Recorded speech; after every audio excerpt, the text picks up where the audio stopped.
Welcome. The Sicilian defense begins after white plays pawn to e4, and we respond with pawn to c5. This is considered black's best response to pawn to e4, simply because, unlike many other black openings, we are not sitting back, playing passively or defensively. Instead, we are actively pushing forward, launching a counterattack, and genuinely playing for a win. First, I'll cover the Najdorf Variation of the Sicilian defense, which is one of the most popular and respected main lines. After that, I'll show you various sidelines that white might choose instead. So let's begin. Why do we play pawn to c5 after pawn to e4?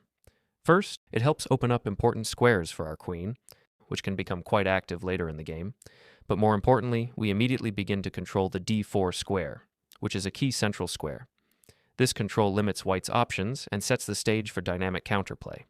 So after white plays knight to f3, as I mentioned earlier, we'll get to the sidelines later. But for now, we continue with pawn to d6. This move helps build a solid pawn chain and opens up the dark squared bishop for future development. White will usually strike in the center with pawn to d4, aiming to take control and create action early. We're simply going to capture with pawn takes pawn on d4, and this trade actually benefits us. Why? Because it opens up the c-file, a key open line that we can use later. Eventually, our rook on a8 will slide over to c8, where it can control a lot of important squares. That gives us excellent long-term play. In the meantime, we continue with knight to f6, attacking white's pawn on e4.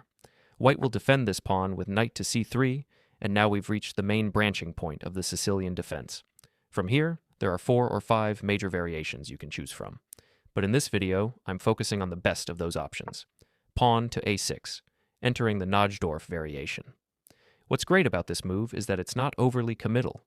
Unlike other options, we're not pushing any central pawns or developing pieces to vulnerable squares. Instead, we're waiting to see what setup white chooses and reacting accordingly. At the same time, pawn to a6 isn't useless. It controls the b5 square, which white often targets in various lines. Later, we'll likely continue with pawn to b5, and maybe even push further to pawn to b4, putting real pressure on white and starting to get under their skin. Before diving into the theory, I want to quickly show you a setup you'll use in almost every line. It's super important. I'll make a few random moves like rook b1 and rook a1 just to demonstrate. The setup is called the Sven engine setup. You start with e6. Yes, it blocks your bishops for now, but that's temporary. Then play bishop e7. The move order isn't strict, so you can mix it up a bit. Your knight goes to d7, and the queen comes to c7 to control key squares.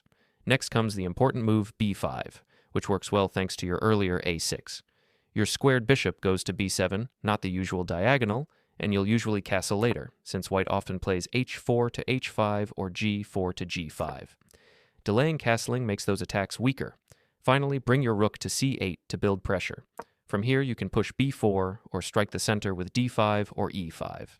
This structure is key. Get familiar with it, as you'll play it in nearly every line. So keep that setup in mind, and let's jump into the main line of the Najdorf, the bishop to g5 variation.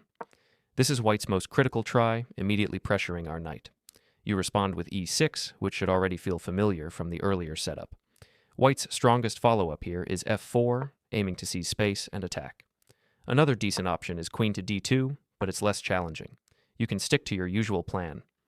Continue with bishop e7, and if you're feeling aggressive, go for an early b5. Once white castles long, your plan is simple: attack. Bring your bishop to b7, knight to d7, and you'll see the same structure forming again. You can also push b4 to be extra annoying, followed by d5. This b4-d5 combo is a recurring idea across many lines. The b4 pawn supports your center strike, and after trades, you often recapture with the knight, keeping strong central presence.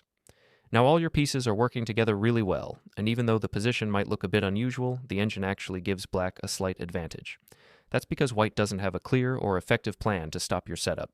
This is why the queen to d2 line isn't considered very strong. A better move for white is f4, and we need to be cautious here. White is aiming to push either e5 or f5, and if we're not prepared, that can be dangerous. The move you should play here is queen to b6, putting pressure on the b2 pawn. White doesn't have an easy way to defend it. The best response is queen d2, and this can lead into the poisoned pawn variation, which we'll talk more about later. Just quickly, white might also try sideline ideas like knight back to b3 to guard the pawn, but that's not very effective. You can just continue with your usual setup. bishop e7. Then if white tries something like queen f3, there's still not much going on. You continue with knight d7, and if white castles long, you normally want to play b5. But since your queen is on b6, you can't just yet. So instead, you simply retreat the queen to c7, a quiet but strong move, and now you're ready to push b5 on the next move. You might also consider pushing the pawn up to b4, putting pressure on the knight. Once the knight moves back, follow up with bishop to b7.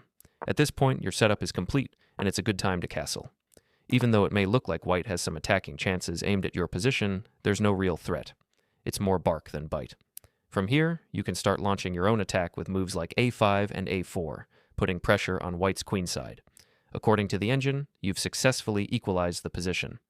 There is one tricky line you need to be cautious about. If white plays a3, you shouldn't grab the pawn on b2 right away. If you do, knight to a four-traps your queen, not a fun spot to be in. Instead, just stick to the plan with bishop to e7, continuing the setup. In this case, a3 ends up being a wasted move for white. Now white's main line is queen to d2, and here we go straight into the poisoned pawn variation by capturing on b2. White gives up the pawn but gets strong compensation, pressure, and piece activity. However, the key thing to remember is that you're a pawn up, and if you can reach an endgame safely, the advantage swings in your favor. So, any chance to trade queens or simplify the position generally works in your favor. In this line, white almost always plays rook to b1, targeting your queen. You respond with queen to a3, and this is where the position branches out. White has three main options here, the most common being e5. It might be popular, but it's actually not the strongest. After e5, you capture the pawn, and when white recaptures, here's the key. You don't move the knight away. That's because moving the knight away too early allows for some dangerous queen and bishop tactics on that square, and things can go downhill quickly. Instead, the correct move is h6, challenging the bishop. If the bishop retreats, you follow up with g5, attacking it again.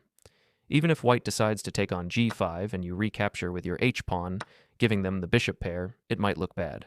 But in reality, white has no clear way to turn this into an advantage. They might continue with a developing move like bishop to e2, and here you play knight to d7, putting pressure on the center, especially the e5 pawn. White won't want to give that pawn up easily, so they'll likely castle to protect it. Now comes a very important idea. Queen back to a5. The goal is to swing the queen over to g5, activating it on the king side.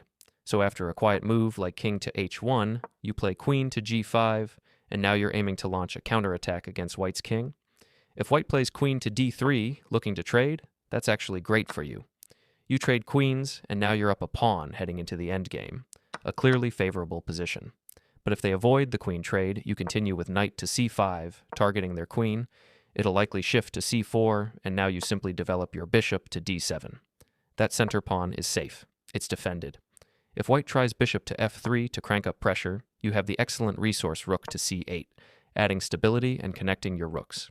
Even though your king is still in the center, it's actually very safe, and despite how chaotic the position might look, white still doesn't have a real attack. You'll soon bring your rook over to g8 and begin building pressure on the king side. According to the engine, the position is either completely equal or even slightly better for you, so you're in a great spot strategically.